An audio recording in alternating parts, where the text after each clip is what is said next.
Hello friends, welcome back to my channel Pratibha Bagiya. और आज मैं आ गई हूँ अपने टेरेस गार्डन में। आप लोगों से अपना कुछ एक्सपीरियंस शेयर करूँगी, जिससे कि आप भी अपने छत पर या जैसे भी आप सब्जियां उगा रहे हैं तो ढेरों सब्जियां आप कैसे पा सकते हैं, क्या क्या करती हूं मैं।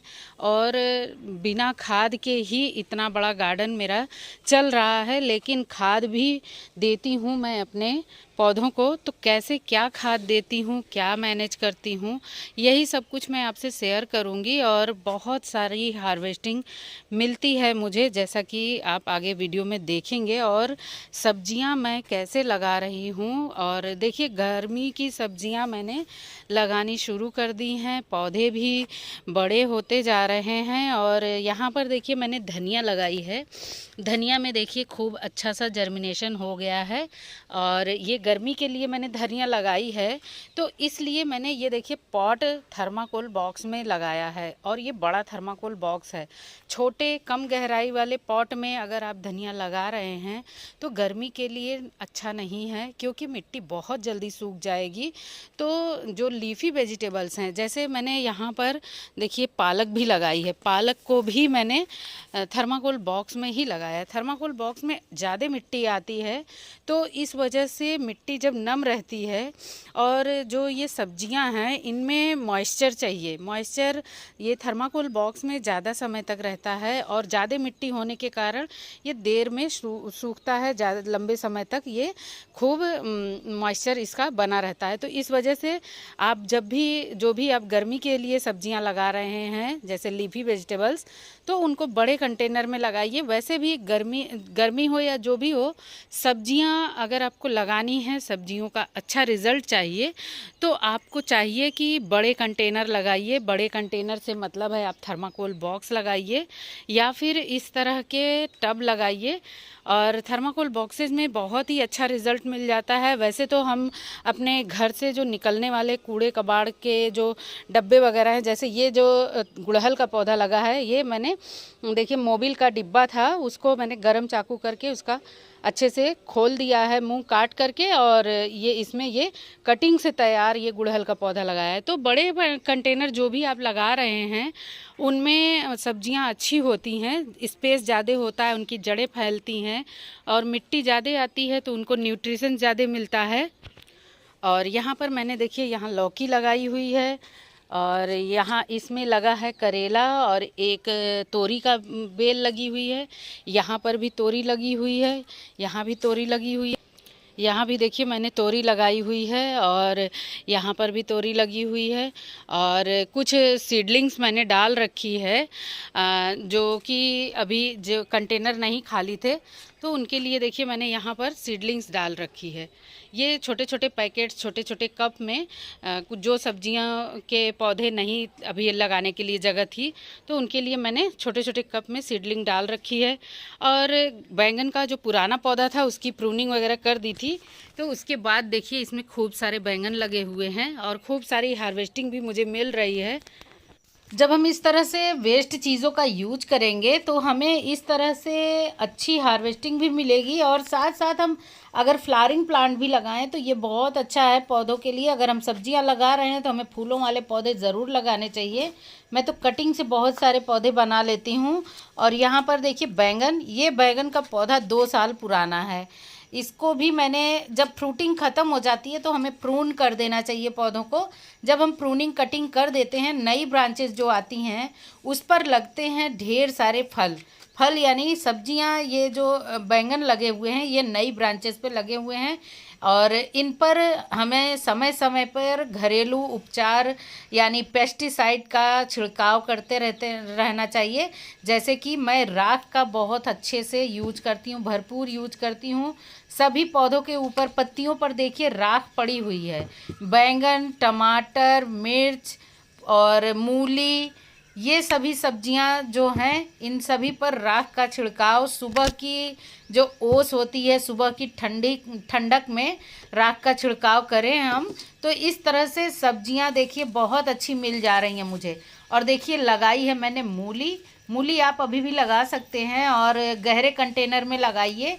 और मूली, गाजर, जो भी आप ये ज़मीन के अंदर सब्जियां होती हैं इनको गहराई वाला पॉट चाहिए। मिट्टी जो है वो बहुत मुलायम होनी चाहिए। बहुत मुलायम होने से मतलब है कि इसमें थोड़ा धान का भूसा मिलाइए, गोबर की खाद मिलाइए, खाद वगैरह से, और पत्तियां जो हम सूखी पत्तियां मिलाते हैं, इससे मिट्टी बहुत मुलायम बनती है। और ये खाद का भी काम करते हैं। जब ये धीरे धीरे डीकम्पोज होते हैं तो खाद का काम करते हैं। अलग से खाद देने की ज़रूरत नहीं है। मैं जो अलग से खाद देती हूँ वो भी मतलब बहुत समय नहीं लगता है बनाने के लिए, और वही सारे खाद का रिज़ल्ट है इतनी अच्छी हार्वेस्टिंग। और ये जो पौधे टमाटर के आप देख रहे हैं, जो पौधे जो टहनियाँ सूख गई हैं उनको कटिंग प्रूनिंग कर देना है, क्योंकि एक बार फ्रूटिंग लेने के बाद बहुत सारी टहनियाँ सूख जाती हैं। जब हम उनको कटिंग कर देंगे उनमें नई ब्रांचेस आती हैं। इसमें आप देखेंगे कि जगह जगह पर नई नई ब्रांचेस भी आई हुई हैं, उनको मैं कट कर दूंगी तो इस तरह से फिर से उसमें नई ग्रोथ होगी, और फिर हमें उसमें ढेर सारे वेजिटेबल्स यानी ढेर सारे टमाटर लगे हुए मिलेंगे। और खूब सारे टमाटर मैंने हार्वेस्ट किए हैं। यही इतना अच्छा ऑर्गेनिक जो भी सब्जी हमें मिल रही है, कम से कम ये जहर मुक्त तो है। एक सब्जी दो भी सब्जी जो भी मिल रहा है हमें, वो जो मार्केट की सब्जी से कई गुना बेटर है, या स्वाद में भी अच्छी होती है। और केमिकल फ्री सब्जियां, अगर हम दो एक सब्जियां भी जो भी अपने घर पर उगा लेते हैं, कम से कम लीफी वेजिटेबल्स वगैरह तो हमें लगानी ही चाहिए। और गमले में बहुत ही आराम से, ये बोरी वगैरह में भी टमाटर बहुत आराम से लग जाएंगे। टमाटर की सीडलिंग तो हम टमाटर के पल्प को भी लगा करके उसमें मिट्टी में डाल करके नर्सरी इसकी तैयार कर सकते हैं। और देखिए मैंने इतना 3 मूली तोड़ी है, इतने बैंगन निकले हैं। बैंगन देखिए बहुत ज़्यादा समय तक अगर पेड़ पर रहेंगे तो वो फेड होने लगते हैं। उनका कलर देखिए, मैंने बहुत दिनों तक छोड़ दिया और कलर उसका डाउन होने लगता है। और अगर समय से फ्रूट तोड़ लेंगे तो और नए सब्जियां अगर उगानी हैं तो हमें ढेर सारे इस तरह से पत्ते वगैरह भी स्टोर करने होंगे। यही पत्तों से मुझे खाद मिल जाती है। मैं खाद बना करके डायरेक्ट इतने बड़े बड़े पॉट में यूज नहीं करती हूँ। ये जो बड़े बड़े पॉट हैं इनको भरने के लिए मैं ज़्यादातर वेस्ट का यूज करती हूँ।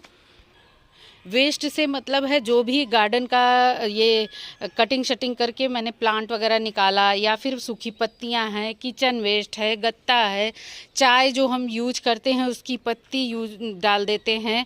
यही सब कुछ भर करके मैं पॉट में भर देती हूँ। आधे से ज़्यादा पॉट भर करके फिर 5-6 इंच उसमें मोटी मिट्टी की लेयर लगाती हूँ।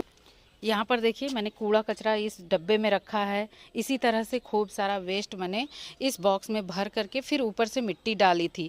अभी मुझे इसमें जो पौधे लगाने हैं वो कप में मैंने लगा दिए हैं, तैयार हो रहे हैं। इसमें मैंने और मिट्टी और खूब सारा वेस्ट डाल करके छोड़ दिया है। पौधे तैयार हो गए हैं। अब मैं इसमें ट्रांसप्लांट करूँगी। तो इस तरह के जब हम वेस्ट यूज करते हैं अपने गार्डन में और गमलों में, बड़े बड़े गमलों को भरने के लिए, तो गमले में पूरा केवल मिट्टी भरेंगे तो बहुत ज़्यादा वजन हो जाएगा। यहाँ पर भी देखिए मैंने वेस्ट इकट्ठा करके रखा है। तो जब हम ज़्यादा मिट्टी ही भरेंगे तो गमले भारी भी हो जाएंगे। और अगर इस तरह से वेस्ट वगैरह नीचे खूब सारा दबा दबा करके भर देते हैं और फिर ऊपर से मिट्टी डालते हैं, तो ये जब वेस्ट सड़ेंगे या डीकम्पोज होंगे तब ये अच्छी सी खाद बनेंगे। और जो भी पौधा हम लगाएंगे उसका न्यूट्रिशन मिलता रहेगा। और ये पौधे में खाद देनी ही नहीं है। मैं तो जितनी भी वेजिटेबल्स वगैरह लगाती हूँ बीच में मैं कोई खाद नहीं देती हूँ।